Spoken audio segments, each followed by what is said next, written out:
Yung mga bumaba, naglalakad na rin lang sila. Dahil mas convenient, meron namang public transport, hindi nyo kailangan mag-grab or mag-taxi.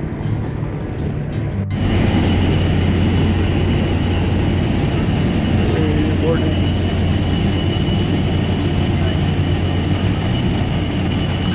Ladies and gentlemen, we have just landed. For your safety and comfort, please remain seated with your seatbelts fastened until the captain turns off the fasten seatbelt sign.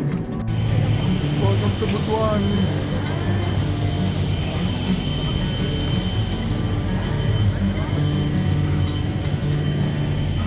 Hello mga ka-senior, papunta na naman tayo sa isang adventure.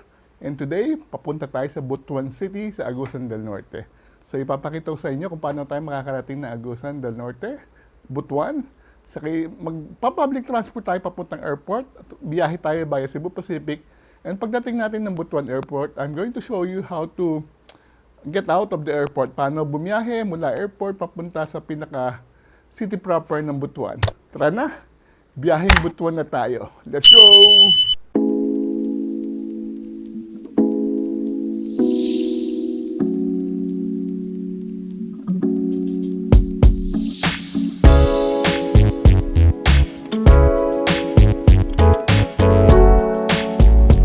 Morning, paalis na tayo ng bahay at naghihintay tayo ng jeep. Hopefully makakuha tayo ng jeep papuntang sa Pote. So, diretso tayo airport after this. Aga natin, 1 o'clock. Waiting for the ship.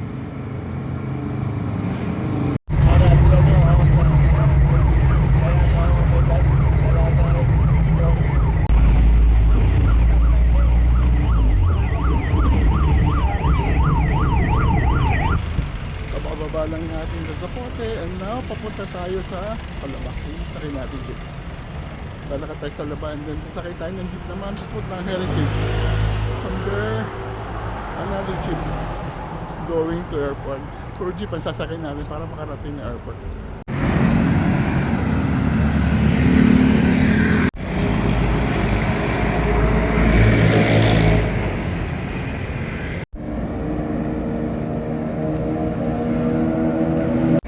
Dito tayo maghihintay ng jeep Kalaba.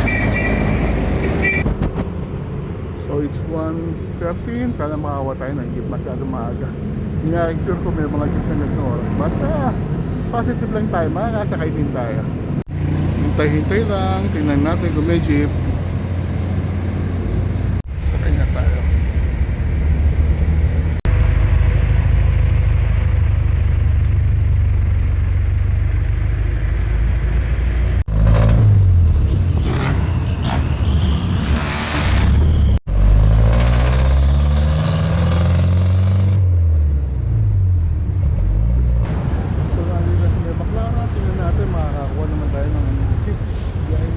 Terminal 3. Hopefully 24 hours na naman yung biyahe. So makasakay naman tayo. Okay, hintay-hintay lang tayo. Tingnan natin dito. 1:33, nakasakay na tayo dito. Biyahe Nichols Terminal 3. Dapat sakay.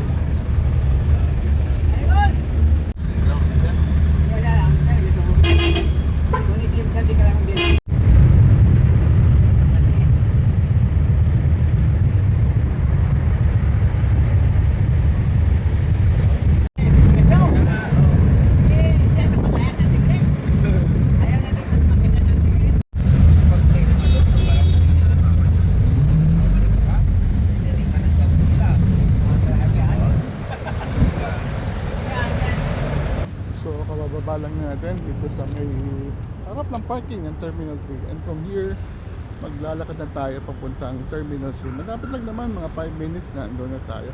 Very convenient naman yung jeep dahil lagi yung sinasakay natin papuntang Terminal 3. So dyan tayo bumaba at yun ang Terminal 3, so malapit lang. Walking. Yung mga bumaba, naglalakad na rin lang sila dahil mas convenient, meron namang public transport, hindi nyo kailangan mag-grab or mag-taxi. So lakad lang tayo. Yung jeep na sinakyan natin, biyaheng Baclaran Nichols, it's available 24 hours a day. So kahit anong oras kayo sumakay o dumating, meron kayong masasakyan papuntang airport. Nakalagay Nichols Terminal 3. Pamasahe 13 pesos, diba? Napaka-convenient. Kamura lang. So, ginagawa pa rin ng airport. Inire-rehabilitate. Hopefully soon, maganda na uli ito.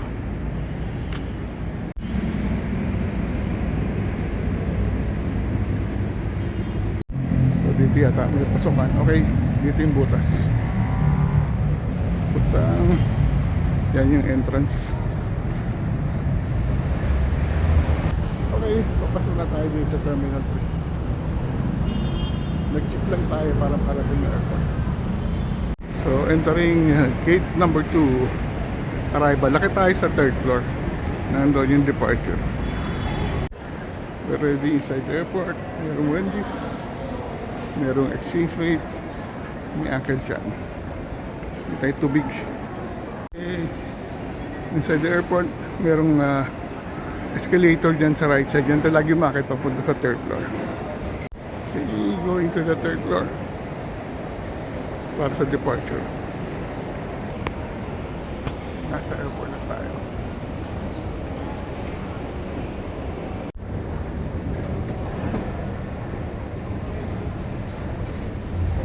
So usually naka-check-in na tayo online. So pakitan lang natin ating boarding pass. So dito na tayo sa check-in counter. Although ang ginagawa natin normally, nag-check-in na tayo online. So we don't have to pass through this. So mabilis na tayo. Sabi nga sa guardian aga daw natin. But okay lang. Always maigi maaga sa airport para hindi ka na-stress. Okay. Yan o. Marami pang nag-check-in. Mahaba yan. Kahit ganitong oras. Okay. So check-in just early. Domestic departures.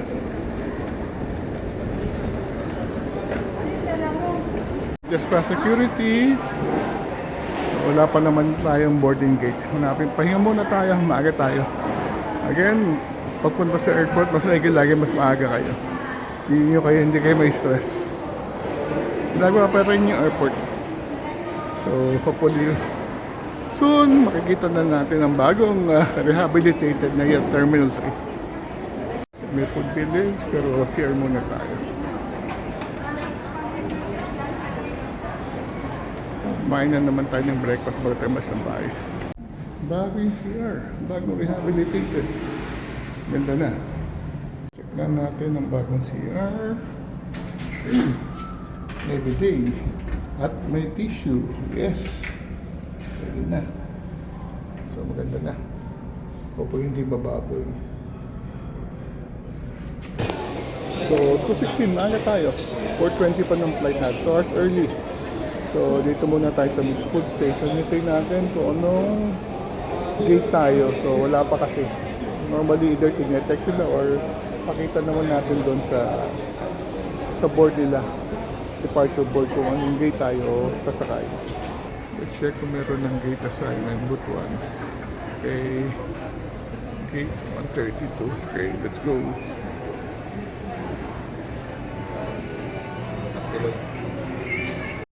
Dami ng tao ng oras. Let's go to gate 132. Sa baba pala yun. Miss Maria Rebecca Pilar, Mr. Roland Gantokyo, Miss Christy Villaja, Miss Ivy Montanal, Miss Leslie Quinones, Miss Maureen Maria, and Miss Tommy Salang Gaston.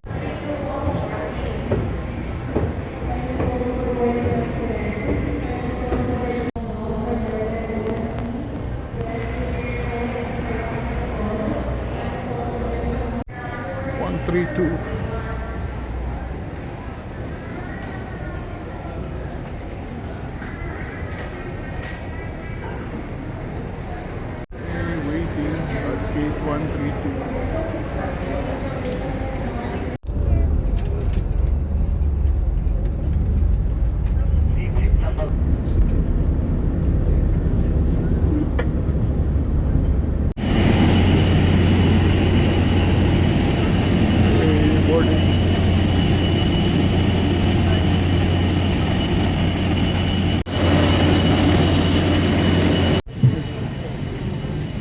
32C.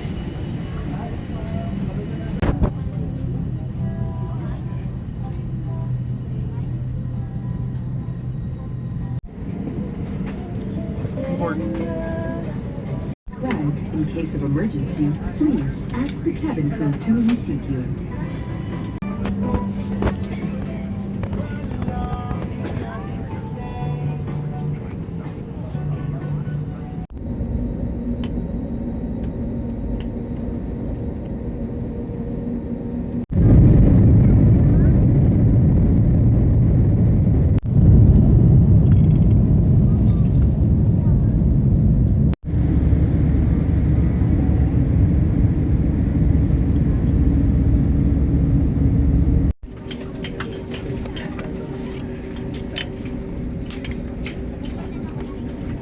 Ladies and gentlemen, we have just landed. For your safety and comfort, please remain seated with your seatbelts fastened until the captain turns off the fasten seatbelt sign.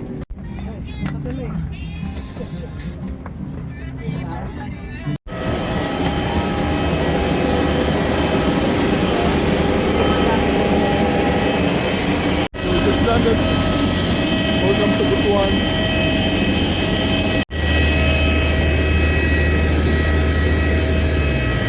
Butuan Airport.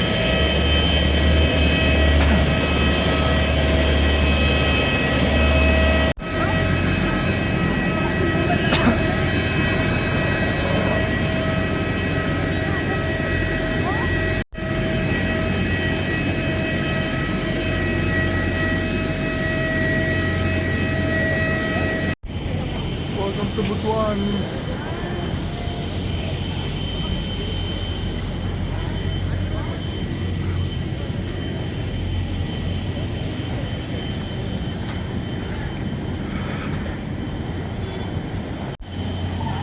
This arrived in Butuan. Wala naman tayong check-in luggage, so dire-diretso na tayo sa labas. Welcome to Butuan. Wala naman tayong check-in gamit, labas na tayo. Okay. So malapit lang na may sakay ng jeep sa may rotonda. Dire-diretso lang tayo.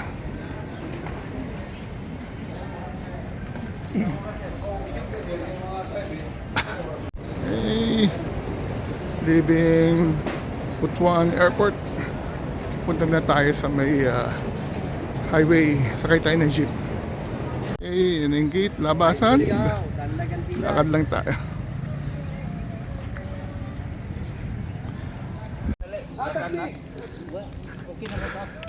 Okay, labasan.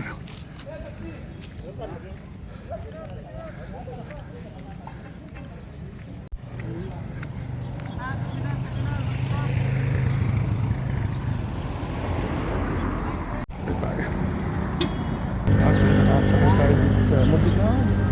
Diretso itong terminal. Pero hindi naman tayo sasakay pa, bukas pa tayo dito. So, convenient ka, naghihintay din siya dito sa maglabasan ng airport.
has arrived dito sa Butuan.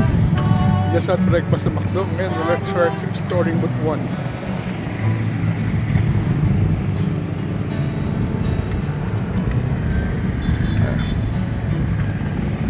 Gaisano dito sa kanan, SM doon sa kabila. Punta tayo sa Kapitolyo. Kapitolyo ang natin pupunta. Lakad tayo dito sa may Gaisano. Pupunta tayo ng Kapitolyo. Ang capital ng Agusan del Norte is Butuan City. So nandito yung Kapitolyo. DepEd.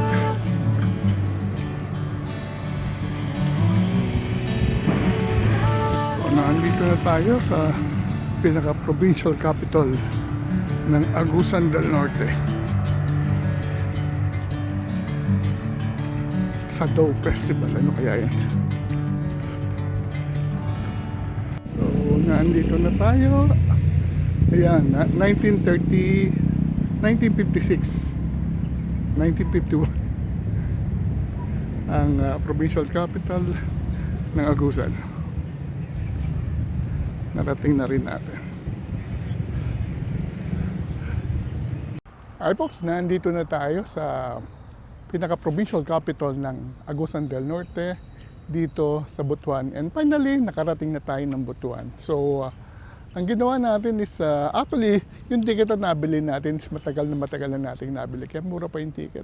So, nakakuha tayo ng Cebu Pacific. Parang 1,200 lang yata yung Manila to Butuan. So, nung dumating na yung araw, the day before, nag-check-in na tayo online na sinisiguro natin na hindi magiging hassle na yung pagpasok natin para wala nang stress.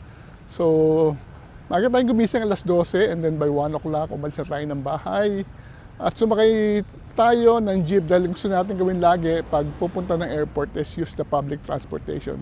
So, 3 transfer, jeep papuntang Zapote and then jeep papuntang Heritage and then ito yung finally yung jeep papuntang Terminal 3. Ito yung Baclaran to Nichols jeepney na like kung sinasakyan na very convenient, 13 pesos lang yung pamasahe. So pagdating natin doon mismo sa babaan, sa may harap ng airport, nilakad lang natin sa may parking at pumasok na tayo sa pinaka-terminal. So maga tayo nakarating, mga alas 2 yata na ando na tayo at ang 4:13 flight natin. So ang ginawa natin, nag-ikot-ikot muna tayo sa airport. Nakita natin marami ng improvement, pati yung CR ang ganda na ngayon. And then tumambay muna tayo sa pinaka-food court nila at nag-charge ng ating cellphone. So, doon din natin hinintay kung saan lalabas yung ating gate para sa Butuan flight. So, pagdating ng mga alas 3, pumunta na tayo sa gate natin.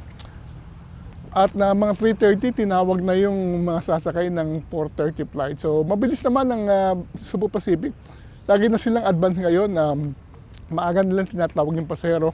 By 4 o'clock, I think, nasa loob na tayo ng aeroplano. At medyo nakatulog na tayo ng konti. Dahil umalis sa aeroplano, may hinihintay pa ng mga alas 5. So, ang naging biyahe natin is mga 1 hour, 20 minutes. Nakarating tayo ng Butuan ng mga 6:20.